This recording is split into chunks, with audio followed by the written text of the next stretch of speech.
Hello guys, आपका स्वागत है हमारे जेके स्टडी स्टफ में। आज की वीडियो में बात करेंगे ड्यू कॉलेज के 4th सेमेस्टर के स्टूडेंट्स जो बीए प्रोग्राम से बिलोंग करते हैं और साथ ही साथ उनका 18 जून को जो लास्ट एग्जाम है पॉलिटिकल साइंस का। अगर हम सब्जेक्ट की बात करें तो सब्जेक्ट के अंदर जो पॉलिटिकल साइंस है, पॉलिटिकल साइंस के अंदर जो बुक का नाम है ना अपनी, जिसका एग्ज़ाम आपका 18 जून को है, वो है अपनी book introduction to international relations. तो इसके एक इम्पोर्टेंट क्वेश्चन जो आपके एग्जाम में कई बार रिपीटेड है, तो उसके बारे में आपको इस वीडियो में बताऊँगा एंड उसके रिलेटेड सारी की सारी इन्फॉर्मेशन जो भी आपको अपने एग्जाम शीट में फिलअप करनी है उसके बारे में मैं आपको इसमें वीडियो में बताऊंगा। तो वीडियो को स्टार्टिंग से एंड तक जोड़ देखना। तो चलते अपनी वीडियो की ओर। So let's begin our video.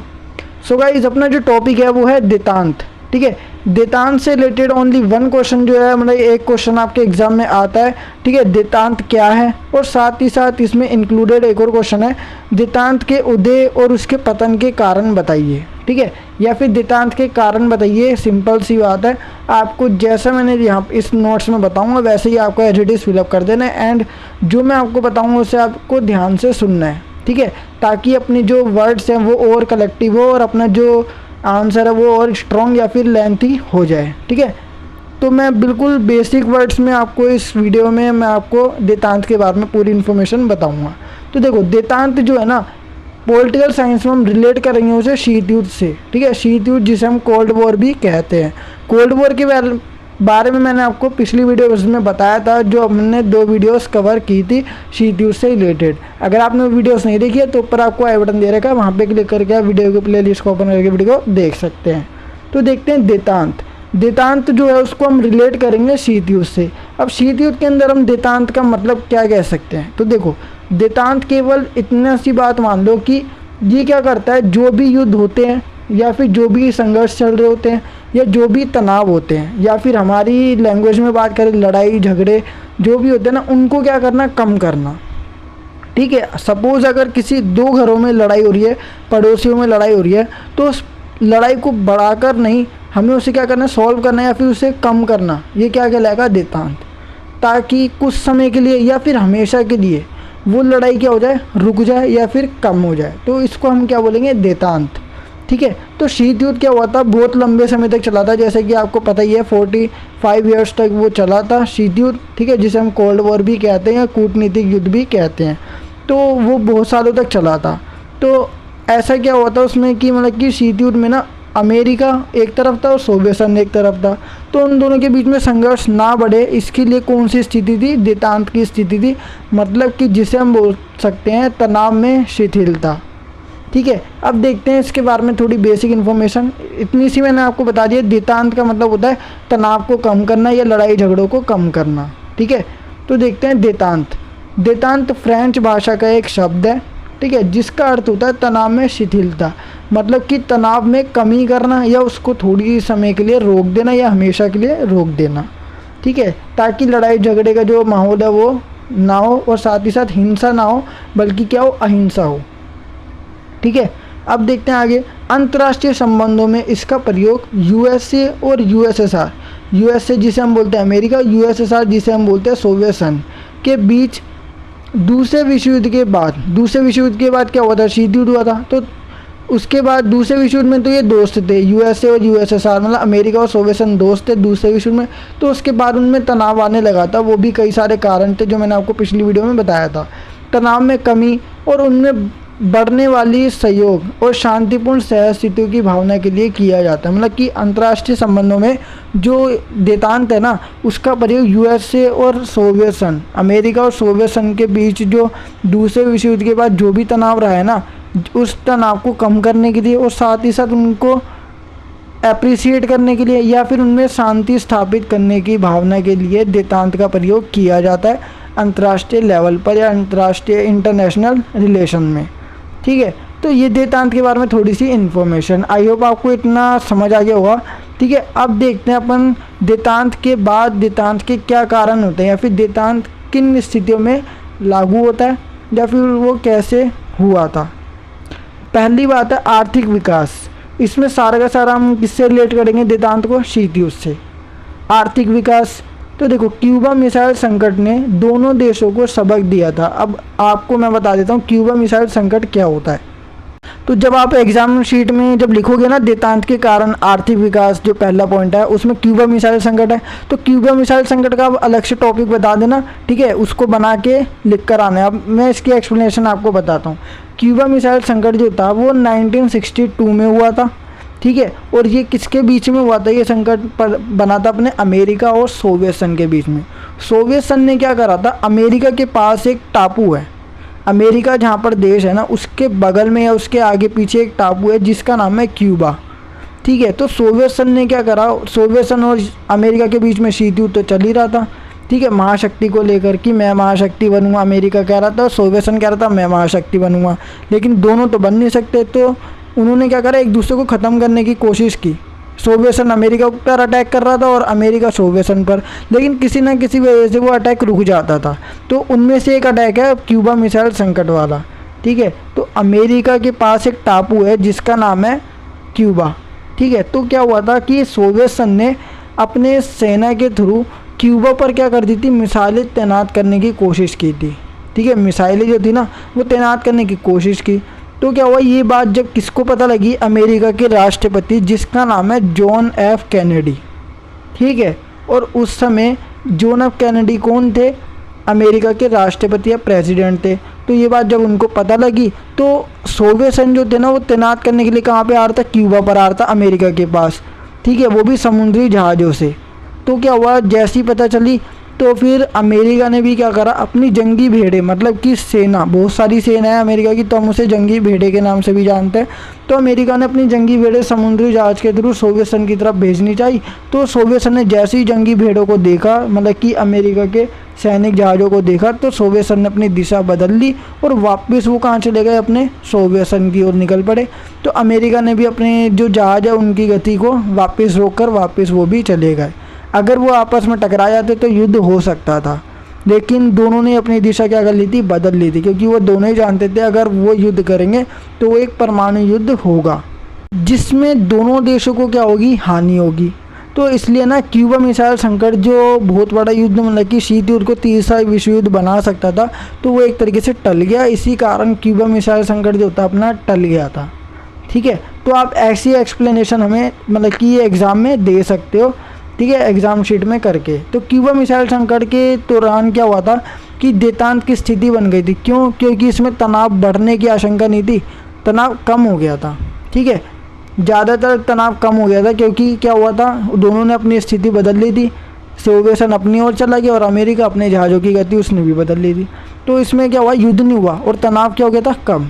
तो इसको हम बोल सकते हैं देतांत की स्थिति पहली कब बनी थी, क्यूबा मिसाइल संकट के दौरान, ठीक है। अब आगे क्या बोला गया, आर्थिक विकास को लेकर क्यूबा मिसाइल संकट ने दोनों देशों को सबक दिया। जैसे कि बताया मैंने आपको कि अमेरिका और सोवियत संघ एक दूसरे से उलझकर अपनी अर्थव्यवस्था को पतन की ओर धकेल रही है, ठीक है। दोनों को महसूस हुआ कि अमेरिका और सोवियत संघ दोनों को महसूस हुआ कि हम जो युद्ध कर रहे हैं उससे अपनी अर्थव्यवस्था का ही क्या कर रहे हैं, अपन पतन कर रहे हैं, दोनों को ही महसूस हुआ।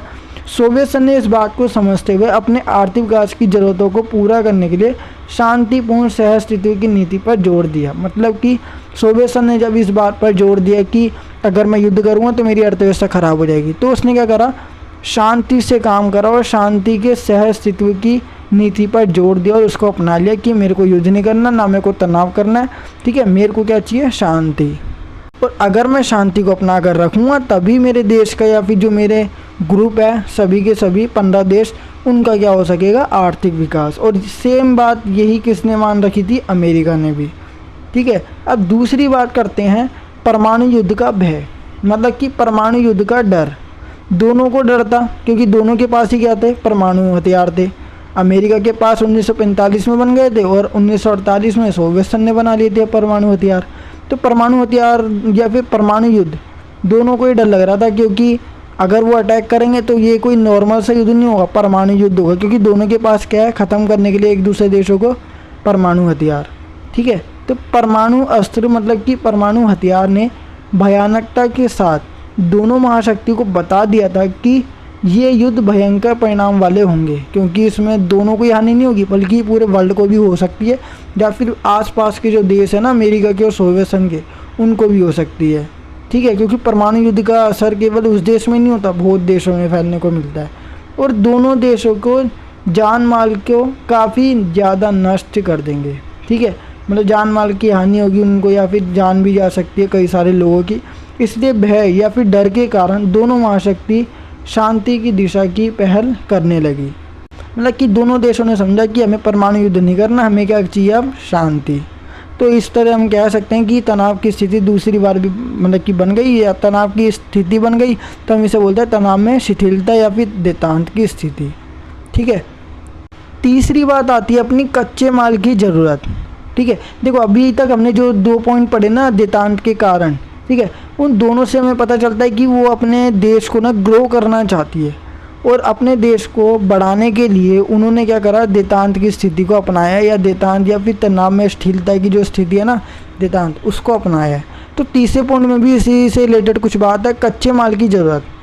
अब देखो इसमें क्या बात आती है, अमेरिका जिसे हम सबसे पावरफुल कंट्री आज मानते हैं, अमेरिका को ये लगता था कि उसके उद्योगों के लिए कच्चा माल सोवियत संघ से प्राप्त किया जा सकता है। मतलब कि जो भी अमेरिका के उद्योग है ना, ठीक है, उसके लिए जो कच्चा माल होता है वो सोवियत संघ से हम ले सकते हैं। अमेरिका को लगता था उसकी अर्थव्यवस्था का विकास कच्चे माल पर निर्भर है। मतलब कि अमेरिका का अगर अर्थव्यवस्था का विकास करना है अमेरिका को, तो उसका सारा का सारा विकास किस पे निर्भर है, कच्चे माल पर। क्यों? क्योंकि वो कच्चा माल जो है सस्ते में देता है और उसके बाद उसको बनाकर बेच देता है। बनाने के बाद क्या होता है, उसको दुगने दामों में बेचता है, फिर वो क्या होता है, फिर वहाँ से आता है। तो ये मतलब कि एक तरीके से हम कह सकते हैं जिसके पास कच्चा माल होगा वो क्या कर सकता है, अपनी अर्थव्यवस्था का विकास कर सकता है। जैसे कि अमेरिका ने भी कच्चे माल पर ज़्यादातर फोकस किया था अपनी अर्थव्यवस्था को या फिर इकोनॉमी को डेवलप करने के लिए। ठीक है, तो अमेरिका को कच्चा माल चाहिए था, और अमेरिका को कच्चा माल कहाँ से मिलेगा, सोवियत संघ से। तो अमेरिका ने कच्चे माल पर ध्यान दिया क्योंकि उसको अपनी अर्थव्यवस्था का विकास करना था। इसलिए अमेरिका ने टकराव की रास्ता छोड़ने की बात अपना ली, क्योंकि उसे किससे संबंध बनाने पड़ेंगे अगर कच्चा माल चाहिए तो, सोवियत संघ से। और सोवियत संघ से अगर वो दुश्मनी करेगा तो कच्चा माल उसे नहीं मिलेगा। इसलिए उसे देतांत की स्थिति या फिर तनाव में कमी करनी पड़ी, जो कि उसने सोवियत संघ से कर रखी थी। ठीक है, तो फोर्थ अपना आता है स्थायी शांति का विचार। स्थायी शांति मतलब कि ऐसी शांति जो हमेशा बनी रहे या फिर वापस दोबारा तनाव ना हो। दोनों महाशक्तियाँ लंबे समय से एक दूसरे के साथ तनाव को बढ़ा रही थी। ठीक है, शीत युद्ध के दौरान इस तनाव के चलते ना तो राष्ट्रीय हितों में वृद्धि संभव थी, मतलब कि ना तो उनके देश का भला होना था, ठीक है, ना तो ये पॉसिबल था, और ना ही शांति की स्थापना हो सकती थी। कोई भी कुछ भी पॉसिबल नहीं था जो देश को ग्रो कर सके।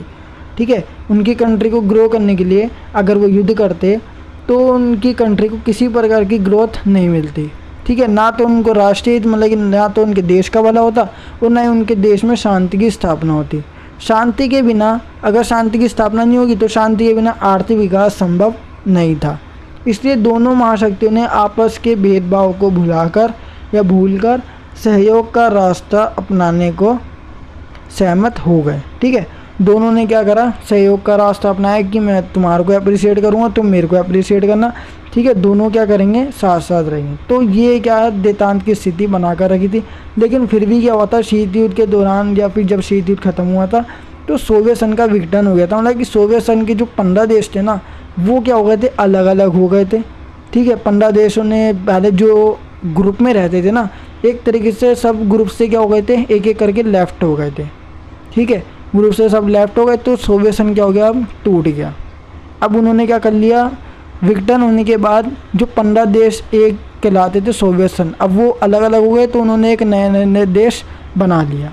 ठीक है, तो इस प्रकार से दोनों देशों के बीच व्याप्त शीत युद्ध धीरे धीरे तनाव शैथिल्य मतलब कि देतांत की दिशा में मुड़ने लगा और नए अंतर्राष्ट्रीय संबंधों का वातावरण तैयार हो गया, जिसमें भय की बजाय शांति की स्थापना सबसे ऊपर थी। मतलब कि देतांत की स्थिति से क्या हुआ, एक फ़ायदा ये हुआ कि डर की बजाय ना अब शांति की स्थापना सबसे ऊपर मानी जाने लगी। अब किसी प्रकार का डर नहीं है। ठीक है, क्योंकि देतांत क्या करता है, हमेशा तनाव में कमी करता है, और वो दोनों देशों ने अपना ली थी, अमेरिका ने भी और सोवियत संघ ने भी। ठीक है, तो गाइस ये था अपना देतांत के बारे में थोड़ी सी इन्फॉर्मेशन। एंड आपके एग्जाम में कैसा क्वेश्चन आएगा वो भी मैंने आपको बता ही दिया है कि देतांत किसे कहते हैं और देतांत के कारण या देतांत के उदय और पतन के क्या कारण थे, उसकी विवेचना कीजिए। तो आपके एग्जाम में कुछ ऐसा ही क्वेश्चन आएगा, या फिर देतांत से रिलेटेड कोई भी क्वेश्चन आए आपको एज इट इज़ फिलअप कर देना है। ठीक है। एंड जो मैंने आपको एक्सप्लेनेशन दी उसको भी ध्यान में रखकर आपको क्वेश्चन को क्या करना है, आंसर को लेंथ करना है। सो गाइस ये थी हमारी आज की वीडियो। आई होप आपको वीडियो जरूर पसंद होगी। अगर आपको वीडियो पसंद है तो वीडियो को लाइक शेयर कमेंट करना बिल्कुल ना भूलिए। और साथ ही साथ अगर आप हमारे चैनल पर नए हैं तो चैनल को सब्सक्राइब एंड बेल नोटिफिकेशन पे क्लिक करना बिल्कुल ना भूलिए। इससे आप हमारी आने वाली वीडियो को नोटिफिकेशन तुरंत पा सकते हैं। सो गाइस मिलते हैं अपनी नेक्स्ट वीडियो के साथ। So thanks for watching this video.